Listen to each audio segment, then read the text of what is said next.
Monsieur Kelly devait être là.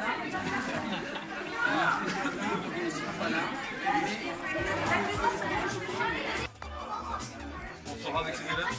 Alors là, regardez bien, il y a un regard par là-bas. C'est un petit officier là. Vous allez pouvoir mettre la main, vous allez pouvoir échanger avec eux. Sans problème. On va les déranger maintenant. Voilà.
Allez.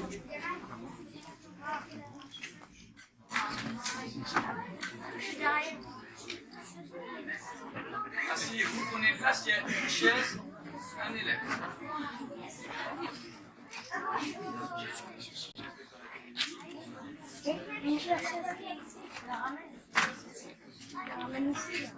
La chance aujourd'hui d'accueillir une belle délégation, donc je vais vous présenter les personnes qui sont présentes, d'accord, et ensuite ils ont souhaité échanger avec vous. Voilà, vous répondrez spontanément comme vous savez le faire. Donc je vous présente monsieur le délégué ministériel, d'accord, bonjour. Bonjour. Monsieur le recteur d'académie, de Poitiers. Alors, ce monsieur, vous le connaissez, il est déjà venu l'année dernière dans notre école de foi, monsieur l'inspecteur d'académie des Deux-Sèvres. Et je vous présente monsieur le secrétaire général de la préfecture qui représente notre préfecture. Bonjour. C'est quelqu'un qui s'occupe de l'éducation nationale sur un territoire, de la maternelle à l'université, et le territoire dont je m'occupe, c'est les Deux-Sèvres, vous êtes dedans, c'est la Vienne, Poitiers, c'est Charente, Angoulême en Charente, et La Rochelle en Charente-Maritime. Voilà.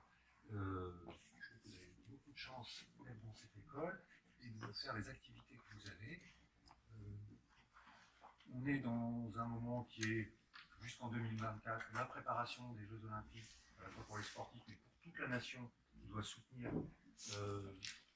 l'accueil des sportifs du monde entier dans notre pays, à Paris et dans toute la France.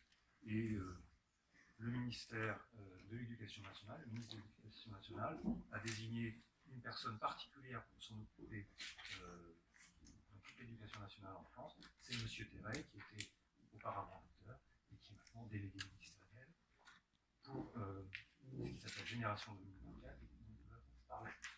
C'est quand? C'est demain? C'est après-demain? Vous savez où vous serez en 2024? Au lycée. Bon, il faudra bien travailler alors. Là vous avez 10 ans? 9 ans? 9, 10, 8 ans et demi. D'accord.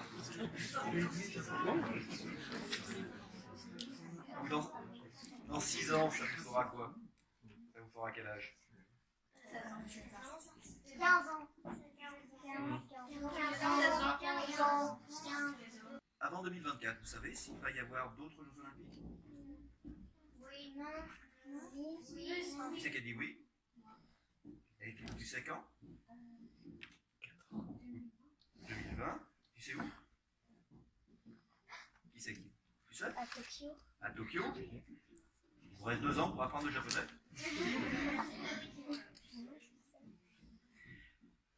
Quand on pense aux Jeux Olympiques, quand on parle Jeux Olympiques, Vous pensez à quoi tout de suite? À plusieurs sports. À plusieurs sports. On s'amuse. On pense à la fête. Et puis, Au jeu, parce que l'Olympique, il y a les Jeux olympiques. ah oui, au jeu. Alors on s'amuse, on est plusieurs, on est ensemble. Et puis quoi d'autre? À plusieurs pays. À plusieurs pays, c'est important. Oui. Ça me fait penser qu'il y a pas de différence. Et ça te fait penser qu'il n'y a pas de différence entre les gens qui participent. Tu as tout à fait raison. Et le respect entre les personnes.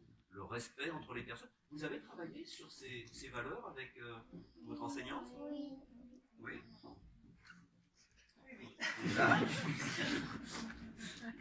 vous avez travaillé à partir de quoi? À partir d'images, de documents? Donc moi, surtout l'année dernière, ils avaient participé. Je n'étais pas présente dans cette école d'année, mais c'était une présentation autour des Jeux Olympiques, beaucoup d'ateliers qui ont été mis en place avec des champions qui s'étaient déplacés. Donc on a repris un petit peu tout ça avec la présence du directeur aussi, qui était dans des interventions dans la classe. On a revu les valeurs à travers les anneaux, tout la symbolique. On peut aussi s'appuyer aussi sur la semaine de la laïcité, que vous y êtes pas plusieurs, mais aussi vécu certaines de valeurs. Vous les avez la joie aussi, ce qui rejoint le plaisir. La persévérance. La persévérance.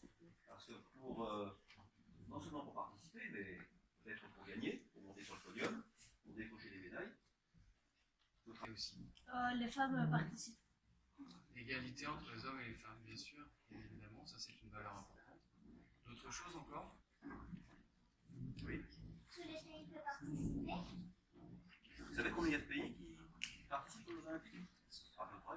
Je ne peux pas vous donner les chiffres. 180? C'est ouais, un peu plus que ça, mais t'es pas loin. Ouais, un peu plus de 200. Oui, 300. Vous êtes dans la bonne fourchette. De la jeunesse, des sports et des cohésions sociales. Et là, ces deux personnes, votre établissement, votre école, recevra d'ailleurs tout à l'heure le label, une attestation, un diplôme qui récompensera non seulement vos enseignants, vos enseignantes, mais aussi tous les élèves qui participent à ce qui vous est proposé. Vous aimez ce que vous faites là avec le taekwondo? Oui. Vous avez commencé quand? Depuis la rentrée? Non. Non? On a commencé. Oui. Oui? On a quand même une preuve que c'est un sport olympique. Je vous invite à vous retourner. Quelle est la différence entre un homme contre une femme? Tu as raison.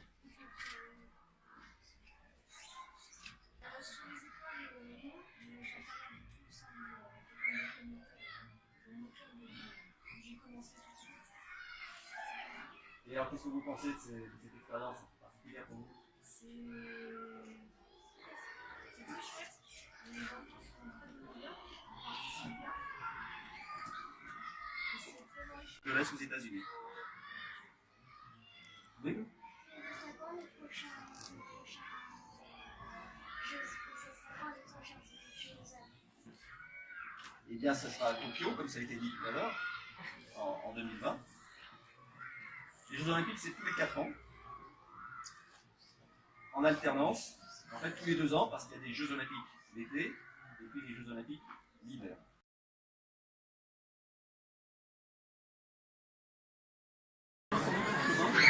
J'espère que tout ce qui a été fait avec les enseignants par le sport ou autre sport, En tout cas, vous transmettez bien ce message-là. La question que je vous pose, c'est de savoir, au fur et à mesure que vous tournez dans les écoles, c'est pas la première fois. Non, j'ai fait quasiment toutes les académies maintenant. Est-ce que vous avez la sensation que les enfants, les élèves, sont dans une démarche événementielle ou dans une démarche sincère et festive, sportive? Vous savez, quand on les voit, ça donnait ici au taekwondo, ils ne sont pas sur une logique événementielle du tout. Ils sont vraiment sur de la pratique, maintenant, dans l'ici et le maintenant.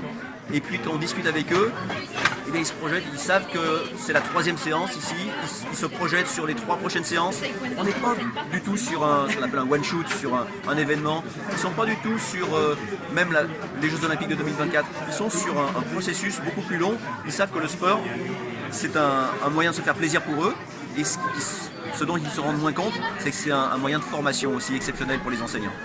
Est-ce qu'ils le vivent avec impatience? Alors ça dépend beaucoup des âges auxquels on s'adresse. Quand je questionne des élèves, comme ici, d'école primaire, 2024, ça paraît très très loin pour eux, ce sont des élèves de 10 ans, donc 6 ans pour eux c'est presque leur vie, c'est trop loin. Quand on commence à interroger des élèves de collège, c'est un peu différent, mais c'est encore loin, ils ne se projettent pas. Par contre, les élèves de lycée, eux, pour certains, se disent oui, en 2024, j'irai à Paris, je regarderai les Jeux, j'espère y participer pour les plus sportifs d'entre eux. En collège, c'est encore différent parce que 2024, quand ils se projettent, pour eux c'est 18 ans, donc quand vraiment ils réfléchissent, ils disent oui, 18 ans, je passerai mon permis de conduire, je passerai mon baccalauréat, tous ne sont même pas informés de l'existence d'un baccalauréat, donc c'est trop loin. Vous voyez, ça dépend vraiment des âges. Est-ce qu'il y aura, pour finaliser cette interview, est-ce qu'il y aura un plus pour les élèves au niveau des invitations? Est-ce que vous avez prévu une journée à ce niveau-là? Au niveau des invitations? Ouais, des invitations. Des invitations. Alors là, c'est un travail qui est négocié avec le comité d'organisation des Jeux Olympiques, qui n'a pas encore arrêté sa stratégie de billetterie, en l'occurrence. Mais ce que j'espère, c'est que notamment ceux qui sont formés par le sport scolaire, UCEP, UNSS, UXL, ceux-là qui vont développer des compétences particulières, puissent participer comme volontaires à l'organisation des Jeux Olympiques ou des Jeux Paralympiques. On négocie actuellement avec le comité d'organisation des Jeux Olympiques en ce sens, absolument. Il y aura 70 000 volontaires à Paris en 2024. Une partie d'entre eux est en formation aujourd'hui par le sport scolaire. Je vous remercie.